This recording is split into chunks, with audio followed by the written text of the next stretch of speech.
Después de un par de semanas ya estamos de regreso aquí en People Trends y déjeme le platico que aproveché estos casi 15 días para prácticamente no hacer nada de temas laborales. Obviamente algunos temas con clientes y algunas cuestiones muy puntuales, pero por todo lo demás me desconecté también de lo que tiene que ver con escribir mis artículos, el podcast precisamente, People Trends, y las reflexiones que diariamente trato de compartirles tanto en mi blog de Substack como a través de LinkedIn.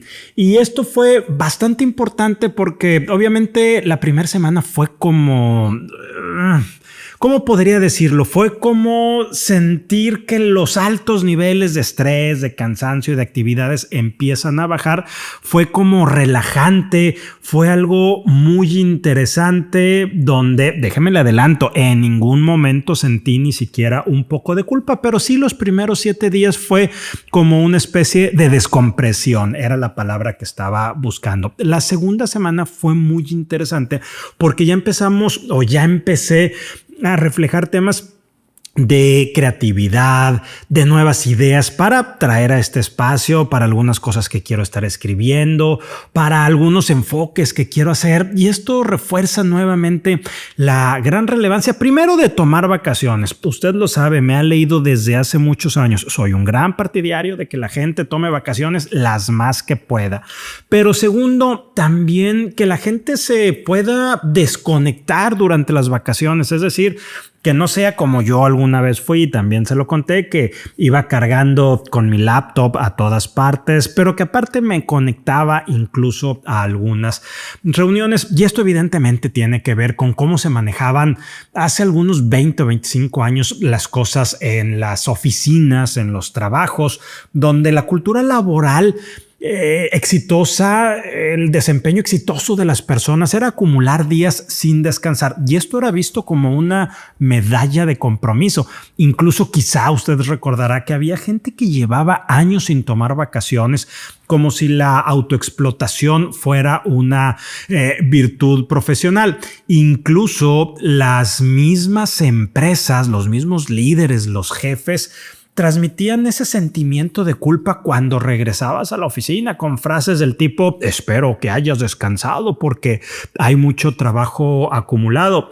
Y la verdad es que la reforma del 2022, diciembre del 2022, si mal no recuerdo, que amplió de 6 a 12 días el descanso obligatorio desde el primer año, no fue un lujo, fue una corrección histórica mínima.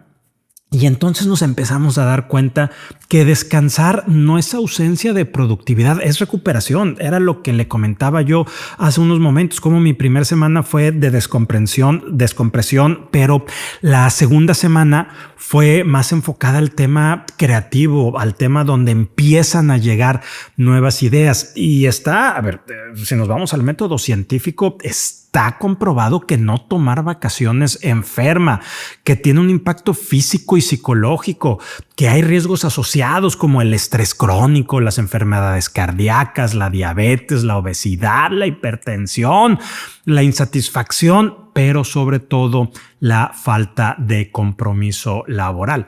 Incluso si usted es muy numérico, hay un estudio de la Universidad Estatal de Nueva York que señala que no tomar al menos una semana de vacaciones al año, afortunadamente ya estamos hablando de 12 días al año en México a partir del primer año, no tomar al menos 6 días incrementa en 30% la posibilidad de sufrir enfermedades cardíacas. Esto dice la Universidad Estatal de Nueva York. Y obviamente como les decía hace unos momentos, cuando uno toma estas vacaciones, el desempeño de las personas mejora.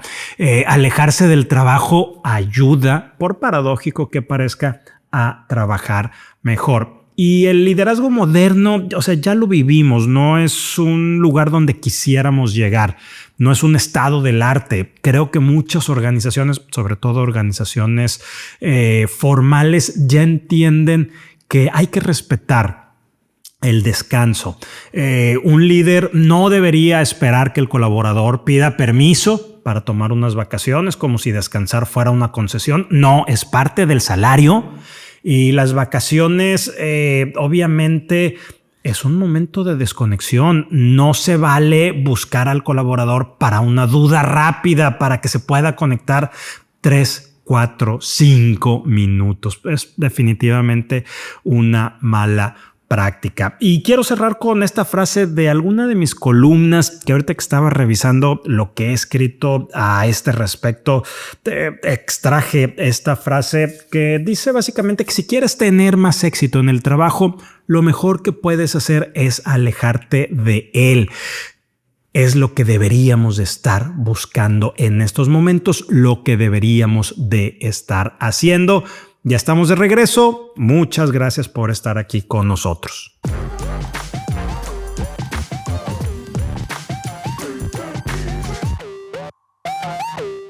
Think Talent presenta People Trends The Human Leader con Rogelio Segovia.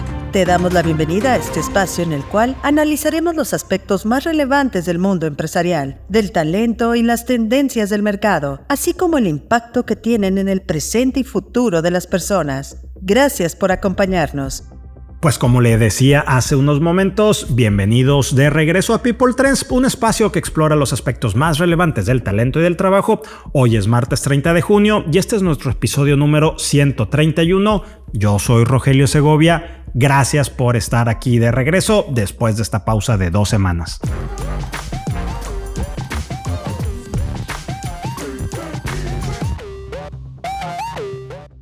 Situación de negocios actual. En México, la lectura empresarial de estas últimas 2 semanas tuvo frentes en consolidación industrial y servicios financieros digitales. Déjeme traerle 2 temas muy relevantes y empiezo con Fibra Monterrey. La eventual compra de Fibra Macquarie confirma que el mercado inmobiliario industrial mexicano está entrando en una etapa de mayor escala. No estamos hablando solamente de bodegas o parques industriales, estamos hablando de infraestructura crítica para manufactura, logística, nearshoring y cadenas de suministro. Si esta operación avanza, daría lugar a una fibra con una capitalización cercana a los 5,000 millones de dólares. Para Nuevo León, además, la noticia es relevante porque confirma el papel del norte del país como plataforma industrial de Norteamérica. Y también de Nuevo León, FEMSA volvió a moverse en el frente fintech. La empresa concretó una alianza estratégica con QED Investors para acelerar el crecimiento de Spin. Ya ve que hace un par de meses habíamos platicado de estos cambios que estaban sucediendo en Spin y estos cambios que estaba haciendo en FEMSA. Bueno, siguen apuntando el crecimiento. En aquel entonces decíamos cuál será la estrategia, ya la sabemos. Van a seguir apostando a este ecosistema financiero digital. FEMSA ya no compite solamente desde Oxxo, Coca-Cola o comercio de proximidad, también quiere jugar en pagos, créditos, datos y servicios financieros. En Estados Unidos y el entorno global, el tema dominante fue el regreso de las grandes operaciones corporativas. Goldman Sachs reportó haber gestionado más de $1 billón en fusiones y adquisiciones anunciadas durante 2026, un ritmo récord para medio año. A pesar de las tasas altas, la inflación y la incertidumbre geopolítica, las grandes empresas no están esperando a que el entorno se aclare. Están comprando escala, tecnología, capacidades y presencia de mercado. Y un ejemplo concreto fue el de Merck KGaA, la farmacéutica alemana que anunció la compra de Biotecne por $11,300 millones. Y también hubo señales del otro lado de la moneda, un tema que le hemos estado dando seguimiento aquí puntualmente, de esta empresa que ya no pudo sostener su estructura financiera. Y sí, estamos hablando de Saks Global, que salió finalmente del capítulo 11. Ya habíamos hace también algunas semanas señalado que ya iban en este camino y ahora opera bajo un nuevo nombre que es Exemplar Luxury Group, con una reducción de deuda cercana al 75%, pero también menos de la mitad de las tiendas que tenía antes. Y finalmente, en el sector automotriz, First Brands avanzó con su plan de liquidación después de su proceso de bancarrota. Esta es una señal de alerta sobre gobierno corporativo, endeudamiento y destrucción de valor en cadenas industriales que parecían mucho más sólidas de lo que realmente eran. Economía. Y en México las últimas semanas dejaron una lectura mixta. A ver, hay señales de estabilidad, pero todavía no hay señales de crecimiento fuerte. Y empiezo con temas de inflación. El INEGI reportó que la inflación general anual de la primera quincena de junio bajó a 3.55%. Este en principio es un dato positivo porque ya se ubica dentro del rango objetivo de Banco de México. Pero la parte incómoda sigue siendo la inflación subyacente, que se mantuvo en 4.12%. Es decir, baja el dato general, pero los precios más persistentes siguen presionando. Y por eso fue relevante la decisión del Banco de México de mantener la tasa de referencia en 6.5%, 6.50%. La decisión, y esto es importante también, fue unánime. Ya ve usted que las últimas decisiones de bajas que había habido no eran por mayoría, no eran de manera unánime. Esta sí lo fue. Banco de México está tratando de evitar dos errores básicamente: frenar demasiado una economía débil, pero tampoco mandar la señal de que el problema inflacionario ya está resuelto. Y en actividad económica hubo un respiro. El indicador global de la actividad económica del mes de abril, o quizá como usted lo conoce, el IGAE del INEGI, es decir, un índice mensual que mide cómo evoluciona la economía mexicana en el corto plazo, bueno, en abril creció 1.2% mensual y 2.2% anual con cifras desestacionalizadas. Después de varios datos flojos, este repunte sugiere que la economía mexicana llegó al segundo trimestre con algo más de tracción. Pero hay que tomarlo con cuidado. Un buen mes no cambia por sí solo la historia de bajo crecimiento que ya traemos arrastrando desde los últimos meses. Y finalmente, temas económicos de nuestro país. En empleo, el Instituto Mexicano del Seguro Social reportó más de 22.700.000 puestos de trabajo afiliado y la tasa de desocupación de mayo se ubicó en 2.8%. Datos del IMSS a primera vista son buenos datos, pero como hemos comentado en otras ocasiones, en México el desempleo no cuenta toda la historia. El verdadero debate está en la informalidad, ingresos, productividad y calidad del empleo. Estados Unidos y el entorno global. La inflación de mayo en aquel país, en Estados Unidos, repuntó con fuerza. El índice de precios al consumidor subió 0.5% mensual y llegó a 4.2% anual. Buena parte del aumento vino de energía, lo que confirma cómo la geopolítica y los precios internacionales pueden volver rápidamente al bolsillo del consumidor. La inflación subyacente fue menor, pero el dato general complica el escenario para la Reserva Federal. Y en este contexto, hablando de la Reserva Federal, esta mantuvo su tasa en el rango de 3.50% a 3.75%. Aquí lo relevante no fue solamente la pausa, sino el cambio de tono. La discusión ya no está girando únicamente en torno a cuándo vendrán recortes. Volvió a aparecer la posibilidad de mantener tasas altas durante más tiempo o incluso de endurecer la postura si la inflación no cede. Y en otro dato, el Producto Interno Bruto de Estados Unidos del primer trimestre fue revisado al alza a 2.1% anualizado. El dato muestra una economía más resistente de lo esperado, aunque con un consumidor menos fuerte. Y a nivel global, le comparto este único dato a nivel global. El Banco Mundial recortó nuevamente su previsión de crecimiento mundial para 2026 a 2.5%, advirtiendo que el escenario podría deteriorarse si se agravan las disrupciones energéticas o financieras. Talento. Escuchemos ahora la opinión semanal de Ginny Dorado.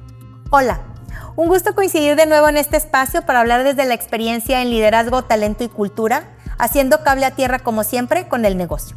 Hace unos días regresé de un viaje por el extranjero y como seguramente les pasa a quienes trabajamos en transformación organizacional, terminé observando algo más que los lugares. Observé cómo atendían en los hoteles, cómo resolvían problemas en los restaurantes, cómo se coordinaban en los museos, hasta cómo reaccionaban las empresas de tours cuando algo no salía como estaba planeado. Y confirmé algo que vemos todos los días en Think Talent, cuando acompañamos procesos de transformación cultural. La experiencia del cliente nunca es casualidad. Es el reflejo de la cultura que existe dentro de la organización. Cuando iniciamos un proyecto de transformación cultural, normalmente utilizamos el modelo Okai. Recuerda que este es de Cameron y Quinn y lo hemos platicado en otros episodios. Aquí recordamos que identifica 4 grandes arquetipos culturales: clan o gente, el arquetipo de mercado, el arquetipo de innovación y por último el arquetipo de jerarquía y estandarización. Y algo muy interesante, la mayoría de nuestros clientes tienen culturas muy orientadas a las personas. Eso tiene enormes fortalezas, pero también encontramos patrones muy repetitivos. Mucho paternalismo, líderes que subsidian constantemente a sus equipos y una estructura completamente desplazada. Yo digo una estructura corrida, es decir, el director termina comportándose como gerente, el gerente como jefe, el jefe como coordinador, el coordinador como analista y los analistas muchas veces como practicantes. Cuando esto sucede, toda la organización pierde velocidad de respuesta. Curiosamente, cuando preguntamos hacia dónde quieren evolucionar, casi todos responden lo mismo. Queremos una cultura con mayor orientación al mercado. ¿Qué significa eso? Mayor enfoque en resultados, mayor entendimiento del cliente, mayor capacidad para adaptarse, mayor velocidad para responder. Pero aquí aparece una gran confusión. Muchas empresas creen que una cultura orientada al cliente se construye capacitando al área comercial. Y yo no lo veo así. Estoy convencida de que el servicio al cliente externo comienza con el servicio al cliente interno. Si finanzas no sirve comercial, si compras no sirve operaciones, si recursos humanos no sirve el negocio, será muy difícil que el cliente viva una experiencia extraordinaria. Y esto no es una sola opinión mía. McKinsey ha documentado que las organizaciones verdaderamente centradas en el cliente convierten también a sus áreas de soporte en organizaciones de servicio, porque la experiencia del cliente empieza dentro de la empresa. Además, hay otro reto muy grande. Seguimos diseñando organizaciones para optimizar áreas, no para optimizar la experiencia del cliente. Seguimos premiando únicamente el resultado individual. Pocas veces reconocemos la colaboración entre áreas y si no medimos la colaboración, difícilmente las vamos a desarrollar. Por eso, cuando nosotros proponemos procesos de desempeño, proponemos que los objetivos de las personas estén centrados en objetivos que demanda su puesto, objetivos en común de áreas y objetivos en común de empresa. James Heskett, profesor de Harvard, lo demostró hace años con el modelo Service Profit Chain. La lealtad del cliente es consecuencia de colaboradores comprometidos, procesos internos efectivos y una verdadera cultura de servicio. Gallup llega a una conclusión similar. Los equipos con mayor compromiso obtienen mejores evaluaciones de servicio al cliente, mayor productividad y mejores resultados financieros. Es decir, no existe experiencia extraordinaria para el cliente. Si antes no existe, una experiencia extraordinaria para el colaborador. Por eso, cuando hablamos de construir una cultura orientada al cliente, yo empezaría haciéndome 4 preguntas. ¿Nuestras áreas colaboran o trabajan en silos? ¿Nuestra estructura facilita o dificulta la colaboración? ¿Nuestro sistema de desempeño premia únicamente resultados individuales o también resultados compartidos? Cuando identificamos talento, ¿reconoces únicamente a quienes logran sus metas o también a quien influye y construye puentes con otras áreas? Porque una cultura centrada en el cliente no se logra únicamente escuchando al cliente, se logra alineando a toda la organización alrededor de los mismos. Y quizás la mayor ventaja competitiva hoy no sea el tener el mejor producto, sea la capacidad de leer rápidamente lo que necesita el cliente, coordinarse internamente y responder antes que la competencia. Y eso no se construye con un curso de servicio, por favor, se construye con cultura. Te dejo una pregunta matona para cerrar el episodio. Si observaras cómo colaboran hoy las áreas de tu organización, ¿crees que esta misma experiencia es la que está viviendo tu cliente? La cultura no se refleja en los valores escritos en una pared, recuerda esto. La cultura se refleja en la experiencia que vive el cliente todos los días. Nos vemos hasta la próxima. cultura. El día de hoy Isca González nos habla de un tema de Workday que hace casi un año abordó en este espacio y pues bueno, nos trae una actualización de este asunto que versa sobre cuestiones de reclutamiento e inteligencia artificial. Hace casi un año hablé de esto en People Trends, amigos, y ya hay noticias. Un juez federal en San Francisco acaba de autorizar que una demanda colectiva contra Workday siga adelante. Workday es una de las plataformas de recursos humanos y reclutamiento más usadas en el mundo. Acuérdense, Workday tiene el famosísimo ATS, Applicant Tracking System, que es solo un software para administrar procesos de reclutamiento, de selección. Ahora, ¿qué fue lo que pasó? Para quienes no estén al tanto, Derek Mobley, un candidato mayor de 40 años, comenta que aplicó a más de 100 vacantes en empresas que utilizaban Workday como el software para administrar esos procesos de selección y que nunca pasó del primer filtro. Su argumento es que el sistema lo descartó automáticamente por su edad o por algún otro tema relacionado con discriminación en general, sin que un humano revisara su perfil. Ahora, Workday en 2024 compró una herramienta que se llama HiredScore, que preclasifica candidatos y le sugiere al reclutador en qué orden revisar las aplicaciones. Workday no ha aclarado si eso significa que algunos candidatos son rechazados automáticamente sin que nadie los vea. Yo, amigos, he trabajado con Workday como sistema, como reclutadora y con otros ATS que son parecidos. Entonces, quiero contarles algo. El sistema organiza. Y sí, muchos sistemas te dan ese score o ese porcentaje que dice, mira, estos candidatos se acercan en tal porcentaje a lo que tú estás buscando y típicamente es basado en las palabras que encuentran en el CV versus lo que se tiene publicado en la vacante. Pero la decisión final de avanzar o descartar a un candidato a la fecha sigue siendo de los reclutadores. Muchas veces, de verdad, todavía, pese a toda la inteligencia artificial, la vida y por haber, ese score no es realmente acertado. Entonces, el problema es que, les decía yo, el CV tiene que ser revisado por una persona en el sistema. Todavía hay muchas empresas con ATS que no tienen acostumbrados a los reclutadores a revisar todos los CVs. Entonces, no es que los rechace automáticamente el sistema, es que hay gente que, y además en reclutamiento, amigos, acuérdense, no hay blanco y negro, hay muchos tonos, hay muchas tonalidades. Muchas veces los reclutadores no revisan todos los CVs porque a lo mejor ya tienen un precandidato, porque encontraron en otra fuente de reclutamiento, porque ya tenían a alguien de un proceso anterior y tuvieron que abrir la posición y cerrarla rápido. Entonces, esta demanda es algo muy importante y muy interesante. Pone atención a algo que muy poca gente quiere ver: cómo se toman las decisiones de quién avanza y no en los procesos de selección. Y esto ya no es un tema solo de inteligencia artificial, acuérdense, es de transparencia. Las empresas tienen que comunicar claramente qué criterios usan para filtrar candidatos y cómo lo están haciendo, sobre todo porque hay regulaciones, como en Europa GDPR, que ya exige estas explicaciones en el mundo de la inteligencia artificial. Que no se nos escape. Escuchemos el apunte de Yeshua Gómez, muy interesante, trae dos temas que bien vale la pena reflexionar acerca de ellos.